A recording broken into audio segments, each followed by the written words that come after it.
করছি। আজকে একটা বিশেষ দিন, তোমাদের পরে বলছি সে দিনটা কি। আমি যাচ্ছি একটু মন্দিরে পুজো দিতে। আর এখন বাজে 10টায় মন্দির খোলে, তো মন্দিরে যাচ্ছি পুজো দিতে। আর আজকের দিনটা তোমাদের সাথে আস্তে আস্তে শেয়ার করছি, ফুল ব্লগে তোমরা দেখতে পারবে আজকে বিশেষ দিনটা কি। চলো যাওয়া যাক এখন। এই দেখো আমি চলে এসেছি মন্দিরে। এটা হলো আমাদের বাড়ির কাছেই মন্দির। এই মন্দিরে আমি পুজো দিতে আসি। তো এই দেখো মায়ের মন্দিরে পুজো দিয়ে তারপর আবার বাড়ি চলে আসলাম। বাড়ি এসে করে নিচ্ছি একটু পায়েস, কারণ একটু পুজো দেব। পুজোর জন্য ঠাকুরের জন্য একটু পায়েস লুচি করবো। দেখো আজকে আবারও রান্না করছি। এই যে আগেই তোমাদের বলেছিলাম একটা বিশেষ দিন, আর বিশেষ দিন বলতে শুভ দিন। তো শুভ দিনে শুভ কাজে পায়েস তো লাগেই, তার জন্য ভাবলাম পায়েস যেহেতু করবই, তো ঠাকুরকে একটু পুজোও দেব। তার জন্য আমি ঠাকুরের এখানটাই পায়েস আর লুচি করে নিচ্ছি। আর তাড়াহুড়ো করে করতে হচ্ছে, কারণ এসেছি পুজো দিয়ে প্রায় 11:30 বেজে গেছে।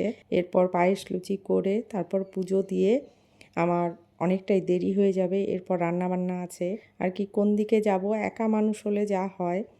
কিছু ভাজা হয়ে গেল, চলো এবার ঠাকুর ঘরে যাই।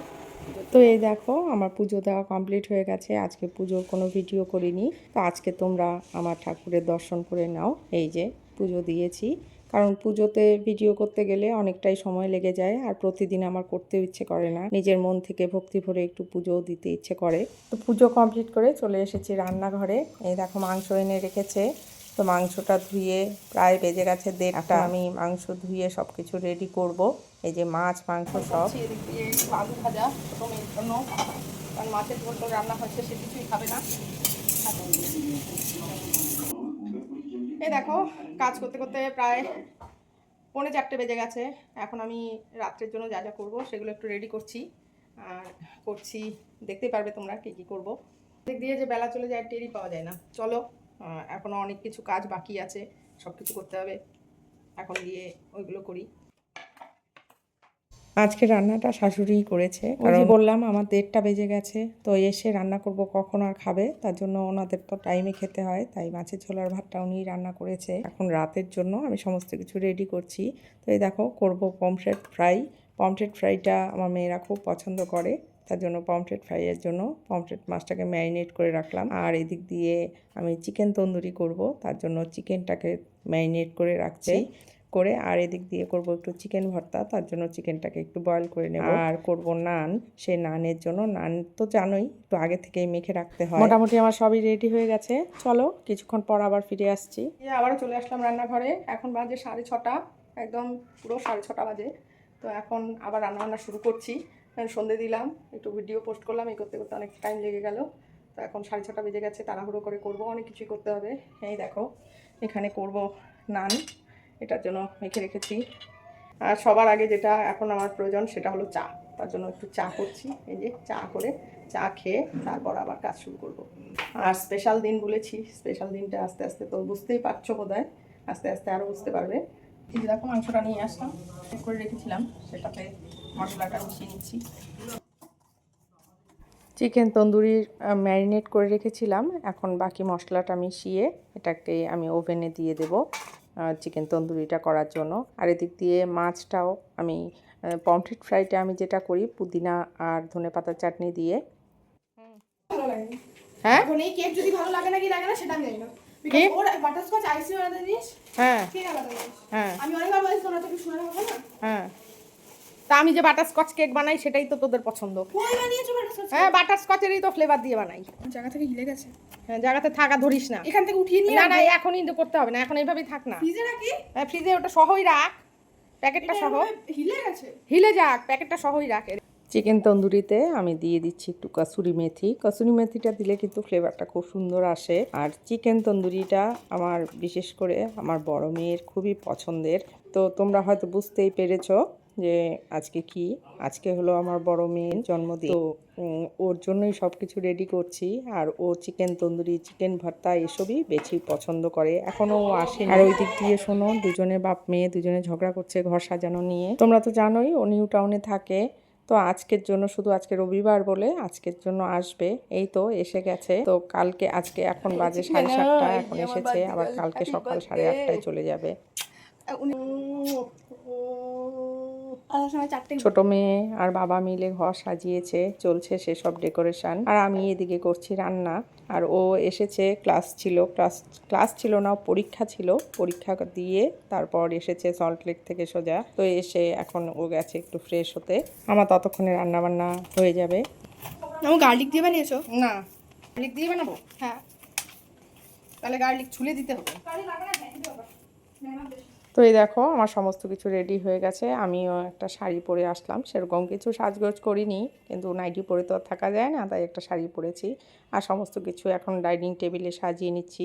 আমি বলেছিলাম নিচে করার জন্য, নিচে করবে না, ওর নিচে ভালো লাগে না, ডাইনিং টেবিলেই ও কেক কাটবে। বিশেষ কিছু করিনি। এই দেখো নান, চিকেন ভর্তা, চিকেন তন্দুরি, আর পমফ্রেট ফ্রাই, মিষ্টি, ফল, এগুলো তো লাগবে, চকলেট চিপস। তবু ঠান্ডা বলে আইসক্রিম আনিনি, কোল্ড ড্রিঙ্কস, আর সব জিনিস ও খায় না জন্য। আর যেটা বাঙালির জন্মদিনের সেটা হলো এই পায়েস, আর সাথে লুচি, ওর খুব ফেভারিট। তাই তোমরা তো হয়তো বুঝতেই পেরে গেছো কি আজকে তোমাদের অনেকক্ষণ বলেছি, এটা বিশেষ দিন। সত্যিই আমার জীবনের বিশেষ দিন বলতে একদম সেরা দিন এটা। এটা হলো আমার বড় মেয়ের জন্মদিন। তো এই দেখো ওর জন্য সামান্য আয়োজন যা করেছি এইটুকু। আরও ভাত, রাইস, এসব ফ্রাইড রাইস কিংবা বিরিয়ানি এসব বেশি পছন্দ করে না। ওর যেটা মেন পছন্দ সেটা হলো নান, চিকেন ভর্তা, তন্দুরি চিকেন, এসব ওইগুলোই ওর জন্য করেছি। আর পায়েস তো করতেই হবে, তাই পায়েস করেছি, ওটাই আর কি। এখন কেক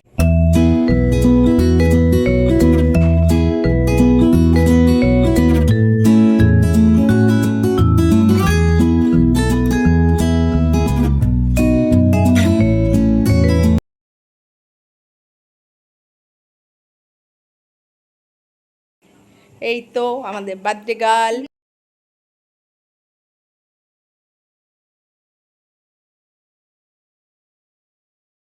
এই যে আমার বার্থডে গার্ল। এই তো এখন নন বেঙ্গলি, পাঞ্জাবি, তার কোনো ভাত আছে, পায়েস। এই যে আরেকজন বসে বসে দেখছে, তার তো কদিন আগে হয়ে গেল। হ্যাঁ, এখন কেকটা আগে কেক কাটবি, তারপরে আশীর্বাদ দেবো নাকি? হ্যাঁ, day to you, happy birthday to you, happy birthday dear Pritha, happy birthday to you.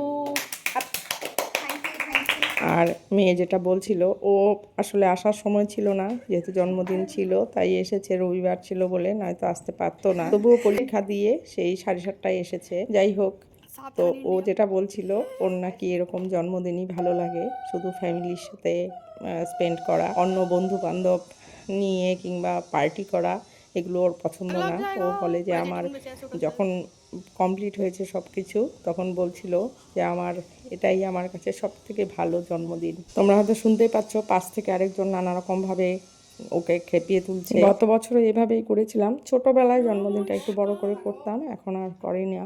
কারণ গত বছরে আগের বছর একটু করেছিলাম, ওর সব বন্ধু বান্ধবরা ধরেছিল তাই, আর নয়তো সেভাবে করা। এখন চলছে ওর ঠাকুমার আশীর্বাদ দান। এবার ওর পাপু বলতে ওর বাবা, তোমরা হয়তো জানো, ওর বাবাকে ও পাপু বলে, আর মাকে আমাকে মামু বলে। যাই হোক, আর মেয়ের একটু মন খারাপ ছিল, জানোই তো তোমরা হয়তো, ও মেডিকেলের জন্য প্রিপারেশান নিচ্ছে, কিন্তু যা টাফ পরীক্ষা, প্রচণ্ডই টাফ, তার জন্য মাঝে মাঝে পরীক্ষা খারাপ হয়, তখন ওর মন খারাপ হয়ে যায়। তো আগের দিনে পরীক্ষাটা একটু খারাপ হয়েছিল বলে বাড়ি এসে বাবাকে জড়িয়ে ধরে সে কি কান্না। তোমরা সবাই আশীর্বাদ করো যেন ও মানুষের মতো মানুষ হতে পারে, ওর জীবনের লক্ষ্যে যেন ও পৌঁছতে পারে। ও একটা প্রতিষ্ঠিত ডাক্তার হতে চায়, ডাক্তার হতে পারে। জানোই তো জেনারেল কাস্টে ডাক্তার হওয়াটা কতটুকু টাফ ব্যাপার। তো আজকের ভিডিওটা এই পর্যন্তই। কেমন লাগলো কমেন্টস করে জানিও।